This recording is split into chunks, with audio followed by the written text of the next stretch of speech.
في الحلقة القادمة من مسلسل دروب المرجلة تبدو الأحداث متجهة نحو تصعيد كبير بعد القرارات الصعبة التي اتخذها الشيخ صقر، خصوصاً عندما قام بطرد مقناص من الديرة بعد الشكوك والخلافات التي حدثت بينهم. هذا القرار سيشعل داخل مقناص رغبة قوية لإثبات براءته وإظهار الحقيقة كاملة، لذلك سيقرر البحث عن الدليل الذي يثبت أن مساعد هو الجاسوس الحقيقي الذي يعمل لصالح فزاع.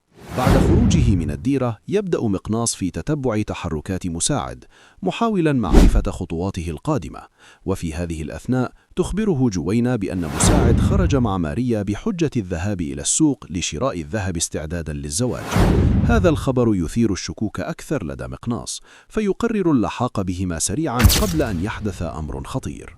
وأثناء الطريق يلاحظ مقناص شيئاً غريباً، حيث يرى حقيبة ماريا مرمية بالقرب من الطريق، فيتوقف وينزل من السيارة ليتفقد المكان. عندها يكتشف مفاجأة صادمة عندما يجد حسناء مربوطة ومقيدة في مكان قريب. يقوم فوراً بفك قيودها، فتخبره بما سمعته بنفسها. لقد سمعت مساعد يتحدث مع فزاع ويتفق معه على تسليم ماريا مقابل المال، كما تؤكد له أن مساعد كان يخطط لأخذ ماريا إلى مكان محدد ليقوم بتسليمها لعصابة فزاع. بعد سماع هذه الحقيقة يدرك مقناص أن الوقت يداهمه، فينطلق بسرعة للحاق بمساعد قبل أن ينفذ خطته، وبالفعل يصل في اللحظة الحاسمة قبل أن يتم تسليم ماريا إلى فزاع. هنا تحدث مواجهة قوية ومتوترة بين مقناص ومساعد، قد تنتهي إما بالقبض على مساعد وتسليمه للقبيلة أو بقتله بعد انكشاف خيانته الكبيرة. إنقاذ ماريا سيكون نقطة تحول كبيرة في الأحداث، لأن ماريا تمتلك معلومات خطيرة عن الشيخ رشاش. بعد نجاتها ستقرر كشف كل ما تعرفه، فتخبر شاهين ورجال الأمن بكل التفاصيل المتعلقة بعلاقة الشيخ رشاش بعصابة فزاع والأنشطة المشبوهة التي كانت تدور في بيته. وبناء على هذه الاعترافات ستتحرك الجهات الأمنية بسرعة، حيث تتوجه قوة من الحكومة إلى منزل الشيخ رشاش لتفتيشه. وخلال عملية التفتيش يتم العثور على أدلة مهمة تثبت تورطه، الأمر الذي يؤدي في النهاية إلى القبض عليه واقتيانه إلى السجن، وهو حدث سيقلب موازين الصراع في المسلسل. وفي جانب آخر من الأحداث تشير التسريبات إلى تطور خطير يخص شاهين، فبحسب بعض المعلومات المتداولة قد يقدم شاهين على خطوة خطيرة عندما يقرر تسليم نفسه لفزاع دون علم الشيخ صقر، في محاولة يائسة لإنقاذ قمر وجراح وزهاء. هذا القرار قد يضعه في موقف بالغ الخطورة، خاصة إذا قام فزاع بنقله إلى منطقة نائية بعيداً عن أعين الجميع.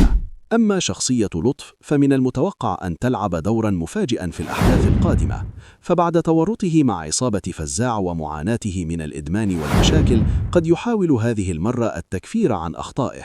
تشير بعض التوقعات إلى أنه قد يساعد المخطوفين على الهرب أو يكشف موقعهم لشاهين ورجال الأمن في اللحظة الأخيرة، في محاولة لاستعادة كرامته أمام أخته وعائلته.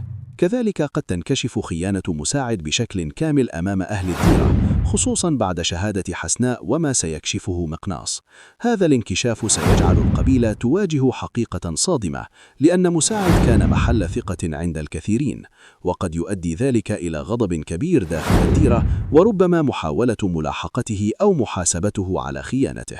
ومن جهة أخرى قد تنجح خطة شاهين والدكتورة في مراقبة تحركات الدكتور رشدي، حيث من المحتمل أن يرتكب خطأ يقود رجال الأمن إلى الوكر السري الذي تحتجز فيه عائلة جراح، مما يمهد لعملية اقتحام وإنقاذ في الحلقات القادمة. ورغم التوتر الكبير الذي يسيطر على الأحداث قد تظهر لحظة إنسانية تخفف من حدة الصراع، مثل تقدم مهاوش لخطبة الدكتورة بشكل رسمي، في إشارة إلى أن قيم المرجلة والوفاء بالوعد ما زالت حاضرة حتى وسط أصعب الظروف. بشكل عام تبدو الحلقة القادمة من دروب المرجلة وكأنها ستكون حلقة مليئة بالمفاجآت والتطورات الحاسمة، حيث تتقاطع فيها محاولات الإنقاذ مع انكشاف الخيانات، وتبدأ فيها ملامح سقوط بعض الشخصيات التي لعبت دوراً كبيراً في إشعال الصراع. في الحلقة القادمة من دروب المرجلة الجزء الثالث، حسناء سوف تلعب دور كبير هي وماريا، حيث أن حسناء ستقوم بإخبار مقناص عن توجهات مساعد مع ماريا، وستجيب أخيها مساعد وستخبره بأنه يشتغل مع فزاع أو أنه يعمل مع فزاع. أحداث نارية في الحلقة القادمة. لا تنسوا الاشتراك في القناة وتفعيل زر الجرس.